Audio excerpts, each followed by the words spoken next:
everyone. I hope you're all doing well. So, what you're about to watch is not only a recording of the recent Star Trek Books and Comics panel from Star Trek Mission Chicago convention that happened just a few weeks ago, but also a recording of a true dream in honor of mine. For those of you who have been following this and my other channel for any length of time, you'll all know that amidst my already huge love of Star Trek, I'm also a giant fan of Star Trek novels. Ever since Star Trek Enterprise was canceled back when I was a kid, Trek novels were, for a long time, the only regular Star Trek thing that I got to look forward to. And as a result, I fell in love with all of the rich stories that they had to offer, to the point that, to this day, I still hold that Trek books and comics are still where you can find some of, if not the best, Star Trek stories out there. And I really think that that's saying something, considering how many good Star Trek stories that are out there. So, to get to be on a panel with authors Dayton Ward and John Jackson Miller, who are two creators who I've looked up to for a large chunk of my life, I gotta be honest with you, it was honestly a little bit surreal. So I just wanted to share it with all of you here. So I hope you enjoy. They also announced a new Star Trek book for Star Trek Strange New Worlds there at the panel, which was a lot of fun. And also I want to give a quick shout out to Bruce Gibson, who hosted the panel and invited me to take part in it, which was so kind of him. He also hosts the Positively Trek podcast with Dan Gunther, which is a particular favorite Trek podcast of mine, which is linked below. And then also on the panel was Christina DeClercq, who hosts the wonderful Infinite Diversity podcast, which I've also linked below. But also, before we get started, I was also lucky enough at Mission Chicago to be on a panel for the wonderful Women at Warp podcast called The First and Onlys, which was a discussion about Starfleet officers like Spock, Nog, and Michael Burnham, who are alone in their diversity in Starfleet, and for which we had an amazing discussion about how their experiences in Trek reflect a lot of experiences that many minority folks, like queer people and people of color, experience as well, and it was also an amazing time. So the Women at Warp crew released the recording of that panel on their own podcast feed, so I've linked that below in case you're interested, and I highly encourage all of you to go check it out. But with all that being said, enjoy the panel recording and watching me fulfill a little bit of a lifelong dream. Hello everyone, how you doing? I am so excited because I was at the IDW panel this morning and there are only 20 people, and I thought, well, if we can do half of that, I'll be happy. But we got more, so that's good.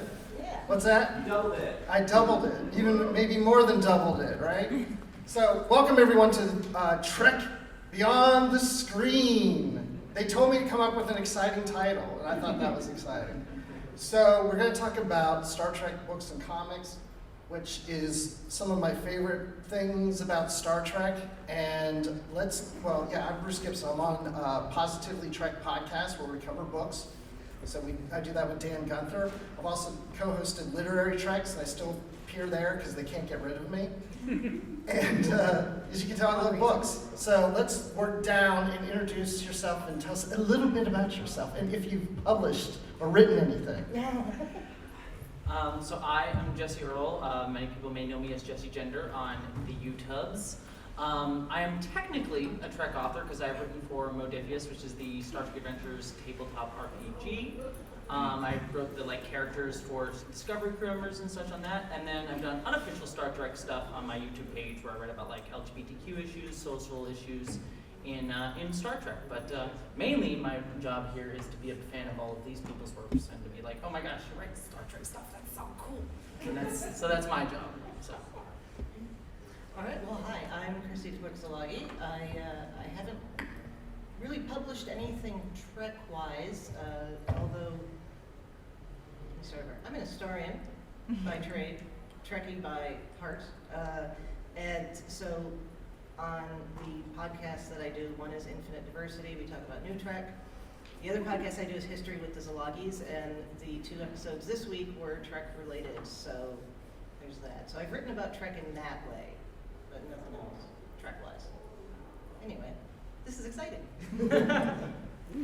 I'm John Jackson Miller. I strip mine my childhood for a living. Doing a lot of work mining Star Trek, Star Wars, various other franchises. I have about 15 minutes I can do on the connections between Star Trek and Star Wars that I will spare you.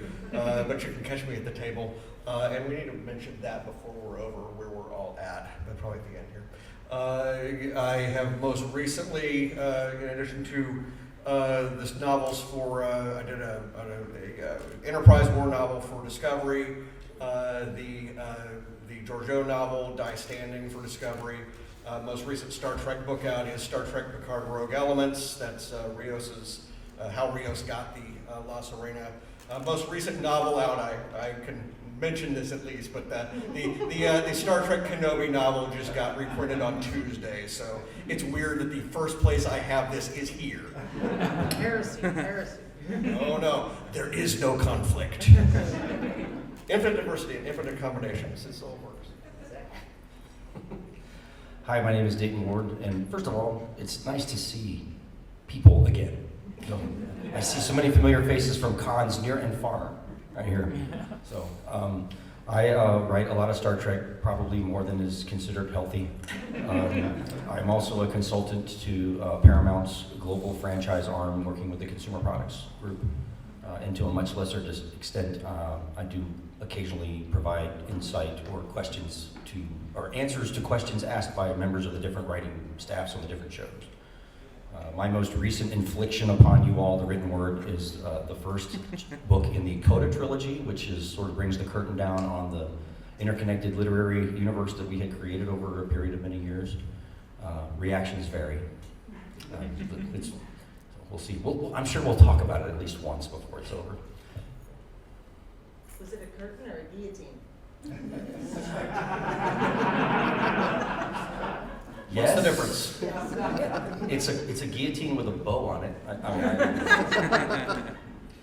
Well, in some ways, it did destroy a great novel line that was running by Kirsten Beyer, which were the Voyager books, and this is the last one to come out. We're just going to review some of the books that have come out in the last couple of years. And unfortunately, Kirsten was going to come to the show and be on this panel, but she couldn't make it to Chicago. She found out I was going to be here. So then we called Dayton. He was the first. Anyway, so that's one thing we could talk about. So I'm assuming, I know you both have read some. So what are your thoughts about the Voyager novels? I was just going to say, I think they're really, really wonderful. I think Kirsten does such a great job evolving the character. I mean, all of you have done such a great job in the literary verse that sadly is now over. But evolving the characters beyond where they ended in the shows and like bringing them to such a great conclusion. And this one specifically, I thought was just a really great send-off to Voyager crew, at least the versions of them that I don't think we'll get to see again. So, yeah. Yeah. I think it should be called the Pocket Universe. Yes. Yeah. Yes. That's clever. That's Everybody missed a bet on that. Pocket universe. I remember that. Universe. Yeah. Okay. No, I love the Voyager Post series. I really loved all of the Post series. I mean, what's not to love, right? So I did like how that got wrapped up. I'm kind of sad that we're not going to get the next one where it's, what happens when we get past the end of the book without giving spoilers. So. How many here have read the Voyager books? Okay, cool. So the rest of you need to do that. Get on that. That's your homework. Go ahead and get started. We'll wait.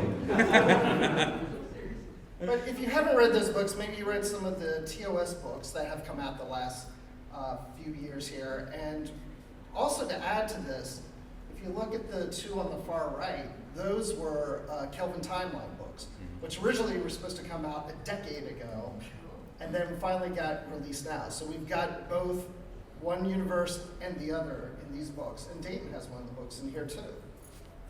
Agents of Influence. Right? Yes, I do. Is that a good one? That was a good one. I think it's okay. I think it's a great one. I'm biased. We also welcome two authors to the Star Trek universe, and we have Cassandra Rose Clark and Alex White. They have both been on Positively Trek, by the way. Plug. And so we also got a TNG book that happens during the time of TNG, the series, and also another book that focused on Dax within the DS9 series. And then real quick, we also had Una McCormick writing two autobiographies, Captain Janeway and Mr. Spock. And of course, we've had some novels from Discovery in here, two of them written by John Jackson Miller. And In which Discovery doesn't appear at all. how is that possible? So funny. And then we're going to get into more. Just this is a quick review. And then we've had some recent Picard novels that have come out, like The Dark Veil actually involves some characters from the other Pocket universe. And then, hey, look at this. The book that John was just talking about is coming out in paperback. I get 2 questions about this book. Is that you on the cover? I don't get that nearly enough. and then I get, is that Picard? And I'm like, I've gotten that one probably a dozen times. Picard had hair? Who thinks that's Picard? I've had a few people say they're not up on the times. See, I just get lost in Cristobal's eyes every time I look at that cover. That's what I do. Yeah. Easy to do. Yeah. It's a delightful cover. It's a delightful book. It is. I've had more fun writing that book than just about anything. That's your longest, too, So far. so far. Moving right along, Coda, which ended that whole Pocket universe of Star Trek fiction for the last 20 years. Dayton, why? Why do this to us? Why not? Why not? No. It's a very complicated question with a very complicated and drawn-out answer. It's only how much time we have on this panel? So, basically, it was felt that we, with the new shows coming out, that the continuity in the novels needed to be paused. I mean, that was the original. I think that was the original word. But given the idea that they want the shows and the books to kind of harmonize with each other, the difficult decision was made to bring it all to a close. How we got there was a subject of much debate over many months. There were, friends became enemies, enemies became friends, shots were fired. It was a very animated conversation between the 3 of us and our editor before we arrived at what we ended up inflicting upon everybody. It was not undertaken lightly. It was not undertaken with any cynicism or hatred of the material. We were very deeply invested in the material. We wanted to bring it all to a proper conclusion with high stakes, and the story had to matter. It shouldn't be. It should be a story with some weight to it. So it was a very difficult undertaking. It's not something I'm keen to do again. But I was glad to be a part of it. I hope we did it well. But ultimately, that's your opinion, not mine. I'd like to know opinions. What do you think of Coda? Or how do you feel about the universe ending that was created for 20 years? I mean, well, I was just going to say, as a fan who, I got into Trek right in Star Trek Enterprise era. So I got into it right when it disappeared on me forever. So it was a great time to be a Trek fan. But for me, the Pocket books were like the books that I look forward to. Like, that was my Trek that I got to look forward to. So thank you for number one for that. Like, that was my Trek for the longest time. It meant a lot to me.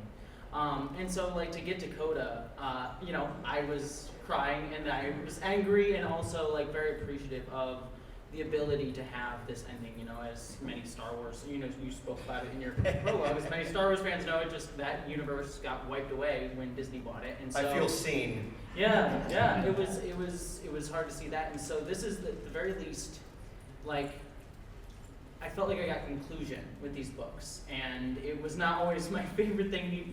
Some of my favorite characters had difficult endings, but I think I always appreciated the work that you put into it, and that the effort that was put into it, and the sense of finality that you were able to bring to it, and also I think to make it feel like, even though it will probably never ever get a mention on the shows themselves, it felt like it had weight on the shows. Like, it actually felt like they had influence on what the shows were doing, and that they sacrificed themselves in true Trek spirit to perpetuate the universe that we're still watching today. So I very much loved it.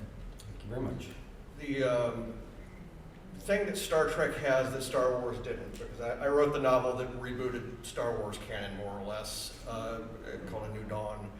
And the problem with that going in, just very simply, was they could not give J.J. Abrams $1 billion movie where the opening crawl is 35 feet long and says that Han and Leia have 3 children, 2 of them are dead and 1 of them killed one of the other ones. They just weren't going to do it. But they didn't have time travel.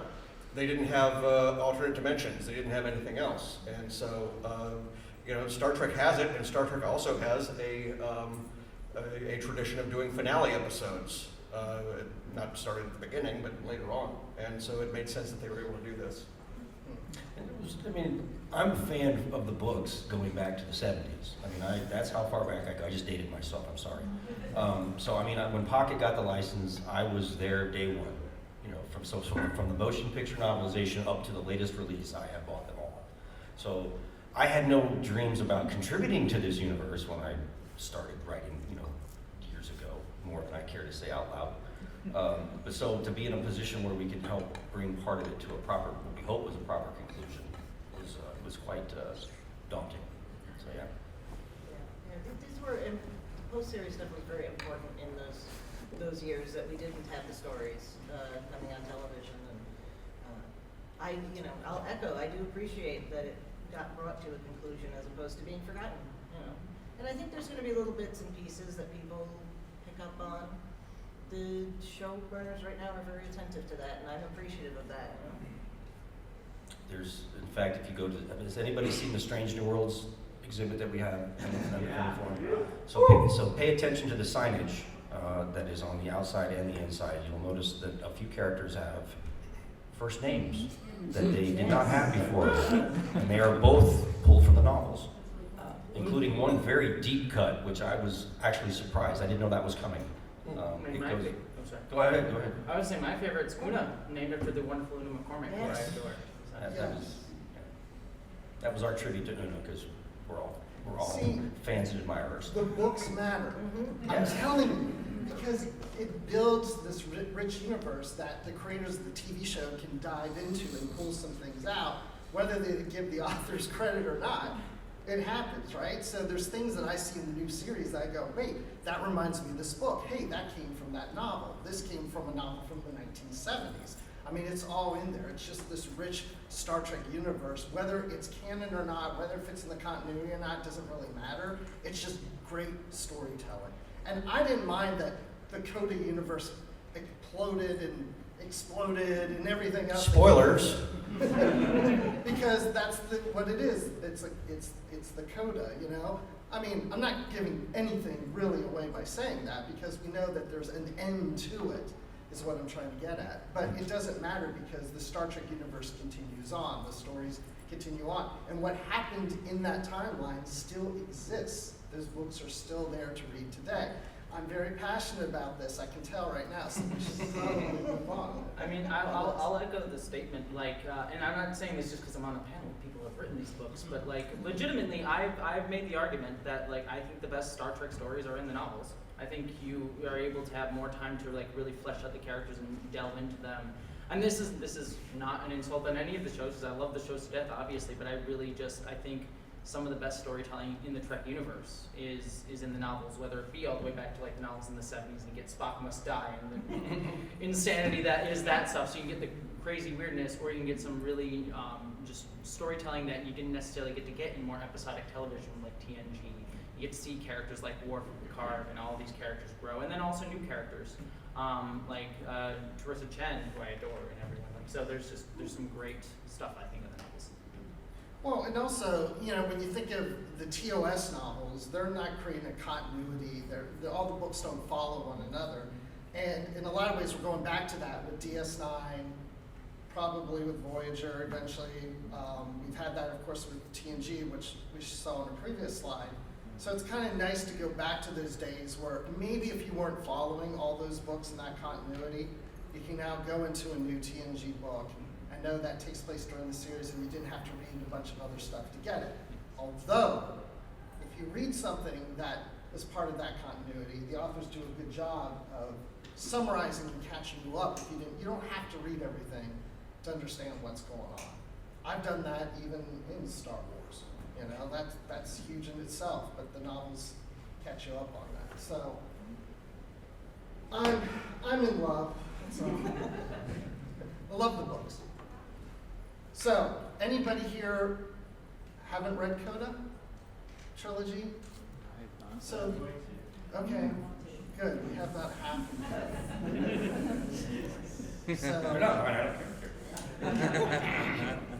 Actually, those who had your hand raised, raise your hand again. Hands again. Okay. Okay. You have not read it. Okay.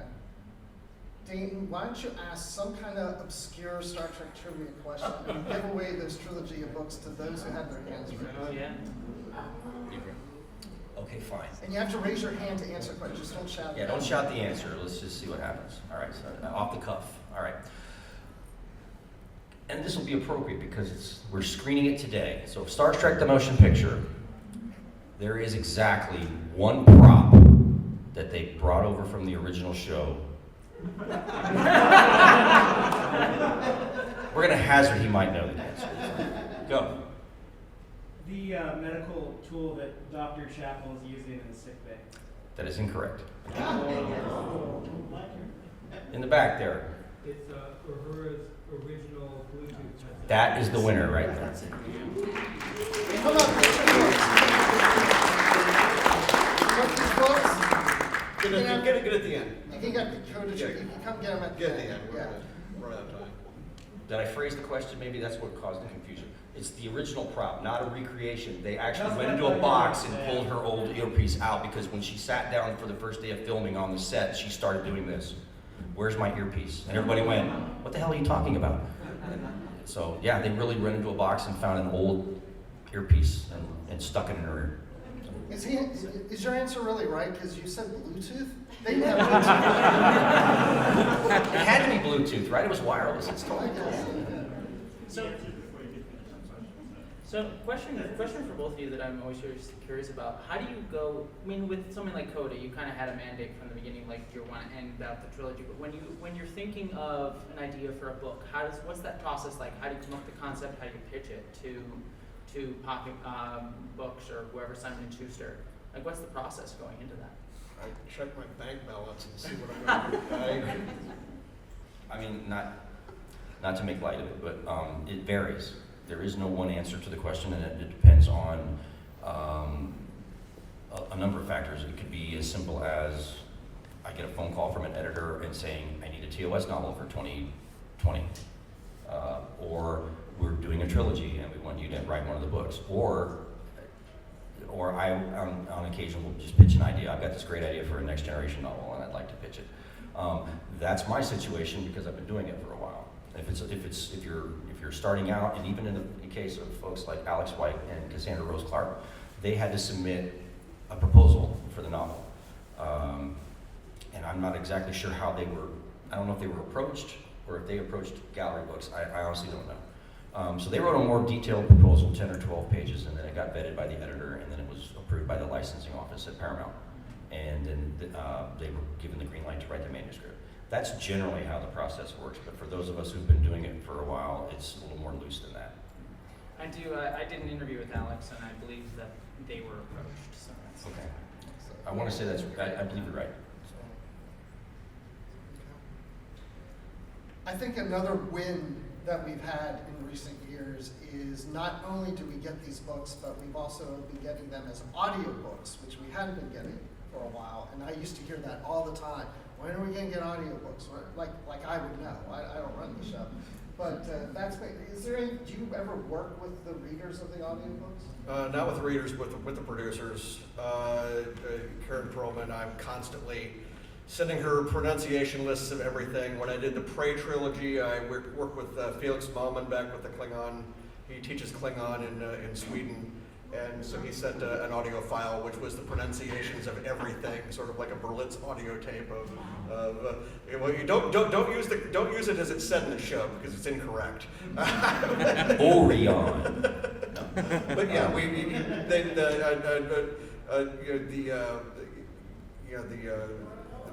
Robert Petkoff does a wonderful job, and also January LaVoy. Yeah, it's pretty much standard now that at some point after we deliver the manuscript, probably, I don't know, no less than 2 months before publication, we will be approached by the producers and they'll send us a preliminary pronunciation guide. And there's a monstrous database of all the Star Trek terms. But if you introduce something new in your book, then obviously they need to know how to say these names. And I can already predict that the one that I just wrote them is going to throw them into fits because I had to come up with dozens of crazy names. So they will give us a pronunciation guide and we'll go through and we will spell it out phonetically and figure out, which syllable has the emphasis and all of that, and then return it. And then they give that to the audiobook reader, which which is usually Robert Petkoff, but there are other folks that come in if it's more appropriate. It's just part of the process now. I could use that doing a podcast. Because there's sometimes we're sitting there, you know how it is. Oh, yes. You're like, I think it's pronounced this way, but maybe it's pronounced that way. Yeah, for sure.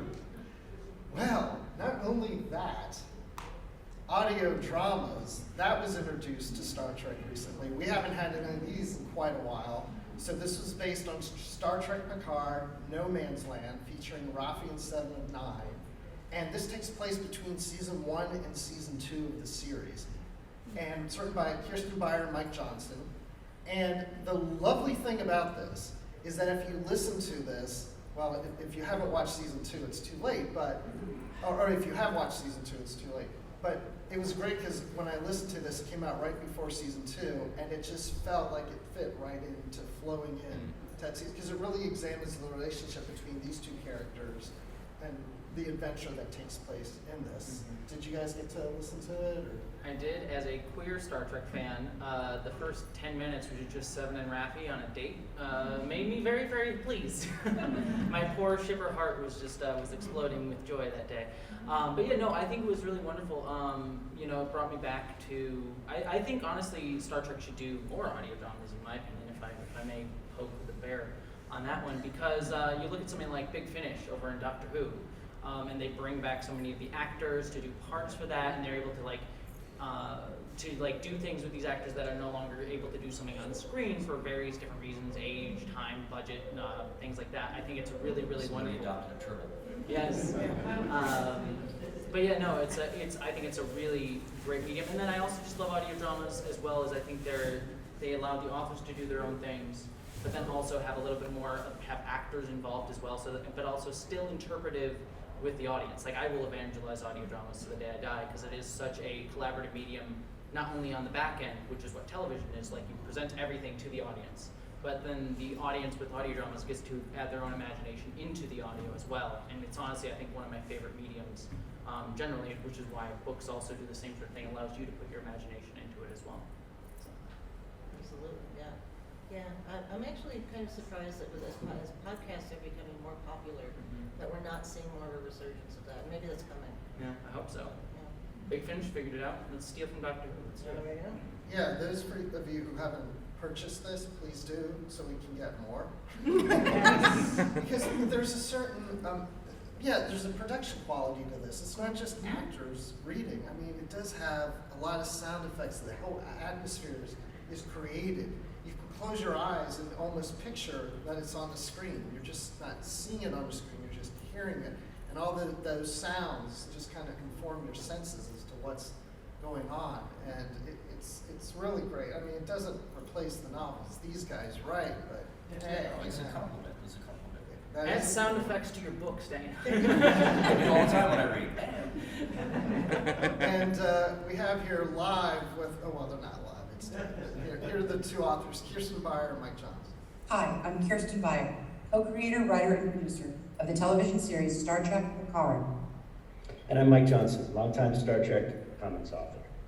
Together, we wrote the Star Trek Picard audio drama No Man's Land, a fully dramatized Star Trek adventure written and produced exclusively for audio. Features two beloved Picard stars in their iconic roles, Jerry Ryan as Seven of Nine and Michelle Hurd as Raffi, alongside a full voice cast. We can't wait for you to hear it. Check it out from Simon & Schuster Audio today. Nerds.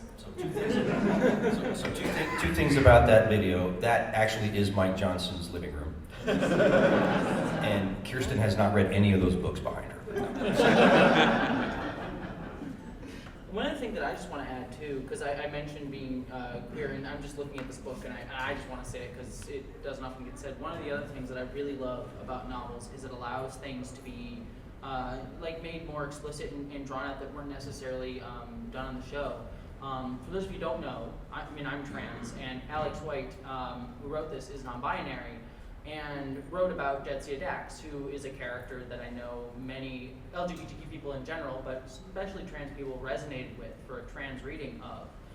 And so for me personally, to read this book was really wonderful because it was something that, like Discovery today with characters like Gray and Adira, is starting to do, like really explore what that element of the Trek franchise meant to trans people. And so this book, getting to go back and do a little bit of like explicitly reclaiming that character for non-binary people in this novel, it meant a lot to me, and I know a lot of trans and non-binary people really appreciated it. So it's something that I just really appreciated about this novel in specific. But I also know, like, reading some of your novels, you've also made mention of like trans and non-binary people in your work and like other identities as well, which I've been very appreciative of, which is something that back during, for various reasons that we don't need to get into, but for various reasons in past Star Treks wasn't able to be made explicit for X, Y, and Z reasons. And so I appreciate that from the novel's story, so, especially this one. So. Well, that's why it's sitting here. I know. Because you like it. Anybody want to hear about new stuff coming? Okay, so in May 17th, from Eagle Moss Hero Collection, they're publishing Star Trek Shipyards. They have several of these books. This is the Alpha Quadrant and Major Species, Volume 1 by Ben Robinson. So that's coming out in about a month and a half. Then there's kind of a gap for a while. I think it has to do with COVID and getting paper or something like that. I don't know, but something related to that. But then we've got a cookbook. Yeah, September 20th. As long as Neelix isn't making. Now, I don't know any of the recipes yet or anything about this, but you know, I have a feeling that we all should take a chance at trying one of these recipes, each one of us, and comparing our stories. John, are you a good cook? I've been asked not to cook. I've been asked not to draw. I've been asked not to sing. So. And he was asked not to write the cookbook. Oh yeah. It's a cookbook. And then this has been previously announced, a new Star Trek Picard novel, Second Self, by Una McCormick. That's coming out September 13th. And it explores the character of Raffi, but also includes Elnor and Jean-Luc Picard himself. And it appears to take place right before season 2 starts. Since they're part of the Starfleet Academy, they go on an adventure that involves Romulans, of course. Raffi and her Romulans. Yeah. Well, we know it's not during season 2. No, I think it's like right before season 2. I think they fly back to the future for a hot second, do the adventure, and then go back. Yeah, exactly. Yes. Exactly. We're ready for a novel announcement? Hit it.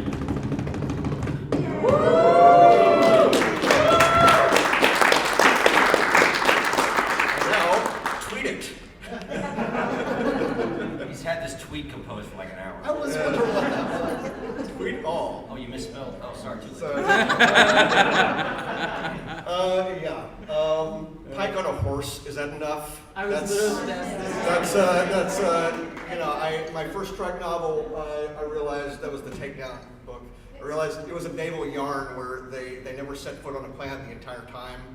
This is Strange New World, so I have an extremely strange new world, and it is a wonderful road trip, quest, various other things. You will have a blast with it. I had a blast with it, and it is coming out November 8th. I do not know if that is not the cover yet, is it? No, that's not the cover. Yes, I was going to say that's promo art, but yeah, it'll be audiobook, hardcover, ebook. And it will be there for your Thanksgiving and Christmas gift giving. And this is your longest book. Slightly longer than Slightly longer, okay. So about we'll see what we're done editing it. So my pitch for your cover art should be like those romance novels where like his shirt is just open. Yeah. And he's like riding a horse. Yeah, you know, it would fit. There's a scene, isn't there? Well, there are quite a few scenes. And if there isn't one, we can add one. So I have 2 questions. Yes. Does your book explore why Pike's hair is so fluffy? Call that the boiler effect. He's a long way from a hairdryer where he's at. I can say that. Okay. And then number 2, a more serious question, and this is for both of you. Like when you're working on books that are connected to these new series, how's the coordination with the show when you're trying to write? well, we're working with Kirsten, and she's on the show, and Dayton is also working with Kirsten, and so Dayton's looking at these things too, and it's just another couple levels in there, and you know, it allows us to actually both write stories that will fit someplace that can have some relevance to the lives of the characters that are not going to be trod upon immediately, although, you know, one of the reasons that the books exist and one of the things the books are good at is we're very good at fixing things that happen later on, and that's another whole conversation as well. But you know, we're uniquely positioned to be able to you know, self-repair the continuity when we need to. Continuity putty. There you go. Well, I mean, well, actually, this is my cooking phrase. I talk about us like we're bakers. You eat your mistakes. So if there's ever a continuity mistake, it's not a mistake. It's just an opportunity to tell a story around it. Oh, I love that answer, yes. Yeah. That sounds like life. Can you fix the continuity mistakes in my life? Yeah. Yeah. No. Very good. So then, David Mack has a new TOS book coming out December 13th. This is not the cover. This is something he's created or someone created for him temporarily until that comes out. But the cool thing about this novel is that it's not just TOS, but it's also kind of a crossover with the Vanguard series. That, gosh, how long has that been? Almost a decade? 2012 was the last one. 2012 was the last, yeah, so it was a decade when that ended. Which, tell us a little bit about Vanguard for those who don't know. Has anybody read the books, the Vanguard novels? Yeah. Okay, there's a precious few of you. Thank you, by the way.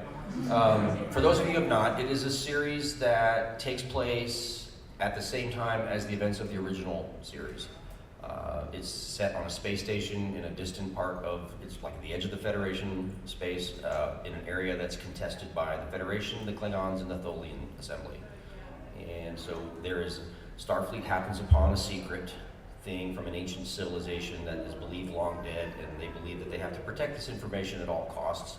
So they put a space station out there, Starbase 47, or codenamed Vanguard, and we created an entire group of new characters that staff the station, and we also created crews for 2 different ships that are assigned to the station. And so basically their adventures weave in and out of the continuity of the original show, and we tried to add nuance and context to various things that the original show introduced.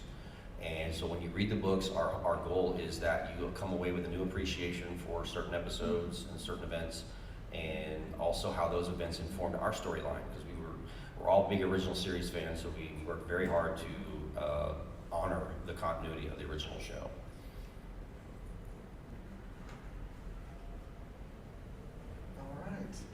Well, I'm excited because I didn't think we'd get I'm excited too. Really? It was a limited series. It only ran for 7 novels and a collection of short novellas, and that was by design. It was not meant to be open-ended. So we told our story, and we got in and we got out. We left it all on the field, we thought. And then apparently Dave's editors at Gallery Books asked him to write an original series novel with a tie to Vanguard, because the Vanguard ebooks are selling very well. Apparently. Nobody told us, but hey, they are. So I guess he had a meeting with his editors, and they asked him to do this, and then he called me and said, hey, they want me to dip back into the Vanguard pool. Are you okay with that? I'm like, well, yeah, you co-created the series. If I can't trust you to do it right, I don't know who I can trust. So I'm as excited to read this as everybody else is. Yeah, and the Seeker books, and 4 of those are kind of a semi-sequel. And actually, Agents of Influence is sort of a tie to. Yeah. That's true too. Well, you might get more people buying them now because Dr. Mbenga's first name came out of that. So. Yeah, we gave Dr. Mbenga a first name, and apparently Strange New Worlds has opted to use it in some capacity. So that was a surprise to me too. See, it's all connected. Oh my gosh, okay. Exactly. So, just a quick look at some the comic lines that have come out of IDW recently. We did have a Voyager comic come out, Seven's Reckoning, and there was Hell's Mirror, of course, with Khan and the Mirror Universe.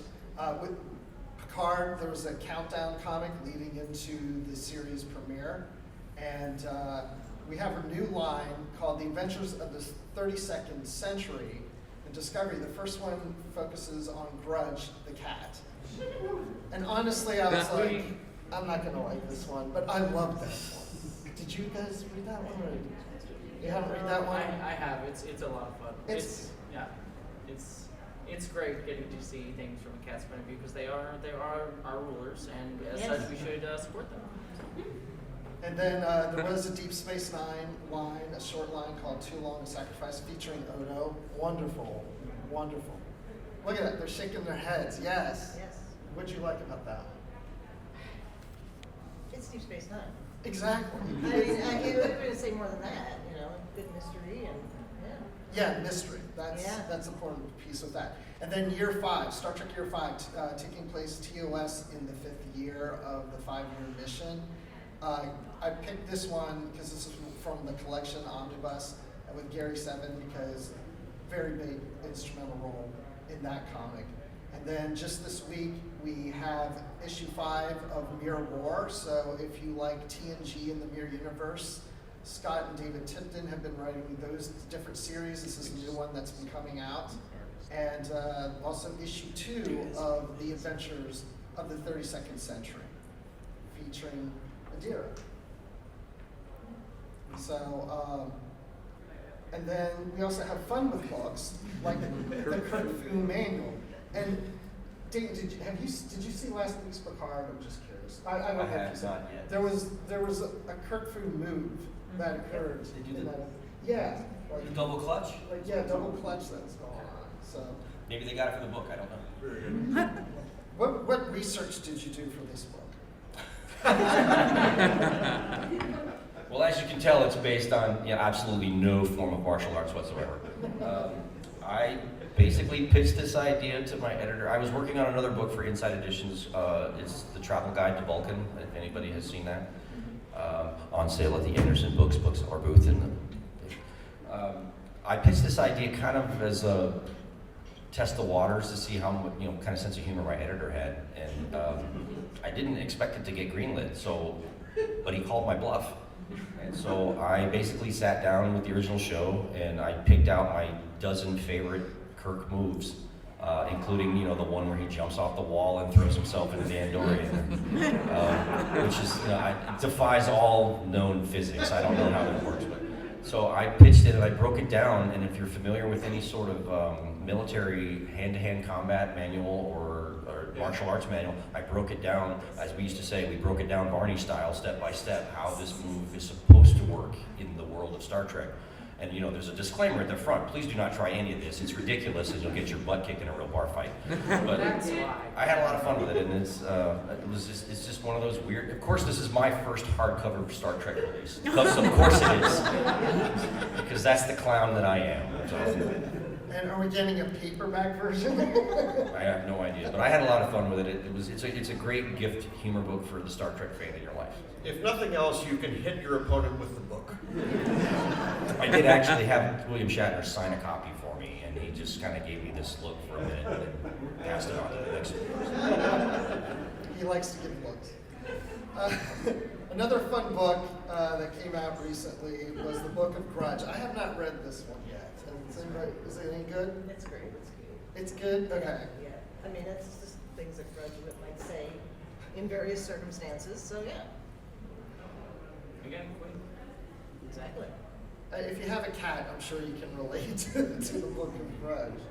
But we only just have a few minutes left, unless the panelists have anything more they want to say or add, or if there's anybody who has a quick question, or open it up to anything. Oh, question. It's for Dayton Ward and anybody that's done like a collaborative like Star Trek book over the course of multiple installations. Like, what does that collaboration process look like as you're planning something out like the Coda wrap-up trilogy? Like, is it more you're trading notes back and forth? Is it more these are the ideas we want to do and you pick from there? Or what does that look like as you're talking to all these different authors and your own ideas too? All of that. I'm not being flippant. No, there's a lot of conversation up front, a lot of emails, we had a lot of Zoom calls and Skype meetings, and email exchanges, and we had a little private Twitter handle message group that we went to, and we called it Wormhole Death Cannon with one N. We were batting ideas back and forth for months before we actually got to a point where we were comfortable enough to write an actual proposal. And then once the proposal was approved at a high level, then we each wrote our outlines for our respective books. So even though, you know, my name is on my book, if you open the title page, you'll see that the story is written by all three of us. So, you know, book one by so-and-so, story by the three of us. And so, yeah, so equal credit, equal blame, however you want to phrase that. Yeah, it's very, very intense. Let me get in before everybody evacuates. Dayton and I are signing booth 1924 down in the middle there. We've got copies of Coda. We've got copies of my books. They won't last probably the end of the day, but then also he and I are going to be signing me 4 to 5 at Anderson's Bookshop, him 5:30 to 6:30, both today and tomorrow. So if you have other questions that we don't have time for, feel free to bring them to the table. Yes. Where's the table at? It's called booth 1924, but it's this sort of island of there's collectibles and everything. We're immediately, if you go to Anthony Rapp, turn around and you've got us. And Anderson's Books is at 2037. Which is even further closer to the wall. Closer to the wall. Yeah, the like signage is non-existent, so you're kind of All right. wander around until you find people who look sort of like us. We should also give away these books. Yeah, so you ask a question, you get a book. So I'll give it to you. anybody want to do a quick trivia question to throw out for the group? Well, There's a hand up back here. Yes, Mr. Miller, I was wondering, talk a little about Dice Standing. yeah. That was one where I watched the end of season 1 of Discovery and saw that she was going to be, that Georgiou was going to be a member of Section 31, and I could not for the life of me believe that she would ever join Section 31 or any other club.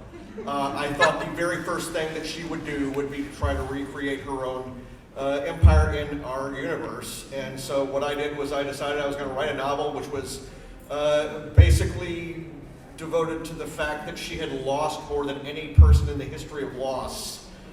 She had lost control of the entire known universe, and so I did the inverse of the Kubler-Ross 5 stages of grief, where instead I can't remember the exact breakdown, but it was defiance, and then murder, and then plundering, and then destruction, and then vengeance. That was the 5 stages.